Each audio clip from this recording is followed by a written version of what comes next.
Imagina la brisa salada cortando tu piel mientras te arrastran hacia una nave alargada. Tienes 17 años y el humo de tu aldea irlandesa todavía arde en tus ojos. En un instante, dejas de ser hija y te conviertes en propiedad. Este inicio podría parecer una historia aislada, pero fue el destino de miles de mujeres durante la llamada Era Vikinga, entre los siglos 8 y 11. Detrás de la imagen romántica de los vikingos, los intrépidos navegantes, los constructores de naves perfectas, los exploradores del norte, existió una maquinaria mucho más oscura y estructurada, la esclavitud femenina como pilar económico y social. Lejos de ser un subproducto del saqueo, la captura y venta de mujeres fue, en muchos casos, el verdadero objetivo de las expediciones. Este fenómeno no es una conjetura moderna. Está respaldado por las propias leyes nórdicas, las crónicas de los monasterios saqueados, los relatos árabes de comerciantes que presenciaron los mercados de esclavos, y las pruebas arqueológicas que siguen apareciendo bajo la tierra y el hielo. El ataque vikingo no era caos ni impulso salvaje, era una inversión colectiva.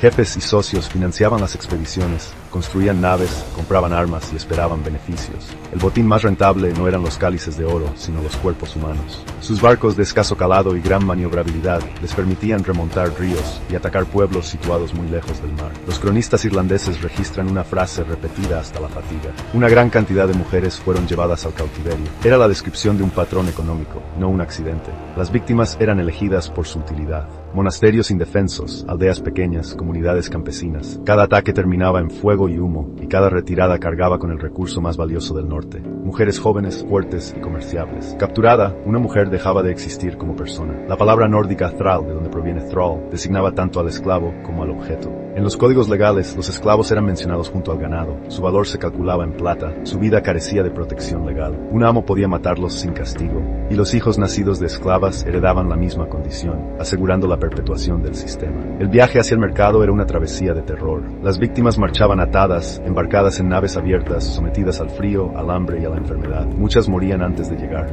Las que sobrevivían eran vendidas en los grandes centros de esclavitud vikinga, como Dublín, Hedeby o Birka, donde se negociaban vidas como si fueran objetos de lujo o animales de carga. Dublín, bajo dominio nórdico, fue durante siglos uno de los mayores mercados de esclavos de Europa. Desde allí, las mujeres capturadas en Irlanda y Britania se distribuían a colonos. Se enviaban a Escandinavia o se traficaban hacia nuevos asentamientos como Islandia. Pero el comercio no terminaba en el Atlántico. Hacia el este, los puertos vikingos se conectaban con los grandes ríos de Rusia y Ucrania. La ruta del Volga era una autopista de esclavos que llevaba personas desde el norte europeo hasta Bizancio y el califato abasí. Monedas islámicas halladas en Suecia, decenas de miles de dirhams, prueban la magnitud de este comercio, plata a cambio de vidas humanas. El testigo más estremecedor de esta práctica fue el diplomático árabe Ahmad ibn Fadlan, quien describió con frialdad cómo los comerciantes vikingos exhibían a las mujeres desnudas y en público abusaban de ellas para mostrar su dominio absoluto ante los compradores. Era una demostración de propiedad, no un crimen. La vida de una thrall. Una vez vendida, la mujer esclavizada se convertía en fuerza de trabajo. Su día empezaba antes del amanecer y terminaba en la oscuridad. Molía grano, acarreaba agua, cocinaba, tejía, lavaba. El textil era su condena diaria. Producir badmal, una tela gruesa que servía para ropa, velas y hasta moneda. Los análisis de huesos y dientes encontrados en tumbas vikingas muestran desgaste extremo, desnutrición y deformaciones óseas, huellas del esfuerzo sin fin. El poema mitológico Rig Stula describe a los esclavos con manos callosas y piel curtida, una imagen que, aunque simbólica, refleja la verdad física del trabajo femenino en la base del sistema nórdico. Pero la servidumbre no terminaba en la labor. En la sociedad vikinga, el cuerpo de la mujer esclava pertenecía a su amo. La ley lo reconocía como su derecho. Surgió así la figura de la concubina, Brilla, una esclava destinada al uso sexual de su dueño. No era una práctica oculta, era parte aceptada del hogar. De esas uniones nacían hijos llamados Frigibar, niños que vivían en un limbo social. El padre podía reconocerlos y darles libertad o dejarlos en la esclavitud. Muchos lo hacían sin remordimiento. Dentro de las casas, esposas libres convivían con las esclavas que sus maridos usaban como pareja secundaria. Era una convivencia tensa, violenta, institucionalizada. Pero la consecuencia genética de todo esto aún vive. Los estudios modernos en Islandia revelan que la mayoría de los linajes masculinos son nórdicos, pero más del 60% de los linajes femeninos son gaélicos, procedentes de Irlanda y Escocia. En otras palabras, los hombres colonizaron, y las mujeres que los acompañaron fueron en su mayoría cautivas. No todas las cautivas sufrían el mismo destino. Las mujeres nobles podían servir como moneda de rescate. Los jefes vikingos retenían princesas o reinas para exigir oro y tierras. Sus vidas se convertían en fichas dentro de una diplomacia de sangre y plata, pero su cautiverio seguía siendo una condena. Dependían de los mismos hombres que destruyeron su mundo. En la cúspide de esta violencia se encontraba el sacrificio ritual. Ibn Fadlan narró cómo en el funeral de un jefe, una esclava era obligada a ofrecer ofrecerse para acompañarlo en la muerte. La describió vestida, embriagada y finalmente asesinada con un cuchillo mientras era estrangulada antes de que su cuerpo ardiera junto a los amo. La arqueología ha hallado tumbas que confirman estos relatos. En Oseberg, en Noruega, 2 mujeres fueron enterradas juntas, una noble y otra probablemente su esclava sacrificada. El acto no era marginal, representaba la idea de que la esclava seguía siendo propiedad incluso más allá de la muerte, un objeto para servir en el más allá. En el mundo vikingo, la esclavitud no se consideraba un mal, era un hecho social. Tener esclavos era símbolo de riqueza. Las sagas celebran a los grandes señores por sus conquistas, sus hallazgos, sus banquetes, pero nunca condenan la esclavitud. La moral no cuestionaba la estructura, la explotación era parte de la vida. Algunos esclavos obtenían la libertad, la manumisión, por lealtad o testamento. Hay inscripciones que recuerdan a hombres o mujeres liberados, pero estos casos eran ínfimos. Para la mayoría, la esclavitud era hereditaria.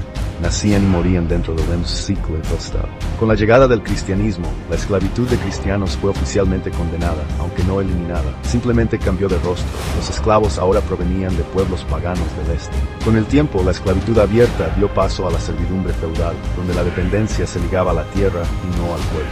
Pero el principio seguía siendo el mismo. Unos pocos vivían del trabajo forzado de muchos. El esplendor vikingo, sus barcos, sus expediciones, sus metales y sus asentamientos, se construyó sobre la espalda de mujeres esclavizadas. Las velas de sus naves fueron tejidas por manos encadenadas. Las monedas que hallamos enterradas representan el valor de vidas humanas. El mito del guerrero libre se sostiene sobre la realidad de miles de mujeres sin libertad. Cuando admiramos sus logros, debemos mirar también el costo oculto que los sostuvo. Para que un sistema así funcione, primero hay que borrar la humanidad del otro. Las leyes llamaban propiedad a las personas, los mercados las mostraban como mercancía, las sagas las omitían, todo el aparato cultural trabajaba para convertir seres humanos en cosas. El resultado fue un mundo donde la crueldad se volvió rutina y la empatía excepción. Las pruebas arqueológicas, los textos y el ADN moderno cuentan una misma historia. El progreso nórdico se levantó sobre la esclavitud femenina. Las mujeres de Irlanda, Escocia y el Báltico fueron las madres forzadas de generaciones enteras. Su herencia vive en la sangre de los pueblos nórdicos modernos. La historia de las cautivas vikingas no es solo un capítulo oscuro, sino una lección sobre cómo la deshumanización puede ser aceptada, legalizada y celebrada. Nos enseña que el mal no siempre se oculta en monstruos, sino en instituciones normales, en costumbres rentables, en silencios compartidos. Comprender la era vikinga en su totalidad implica mirar las velas y las manos que las tejieron, las naves y las mujeres que las hicieron posibles. Ellas fueron las constructoras invisibles de un mundo que nunca las reconoció. Hoy, sus voces regresan a través de la historia, recordándonos que ninguna civilización puede llamarse libre si se erige sobre cuerpos encadenados.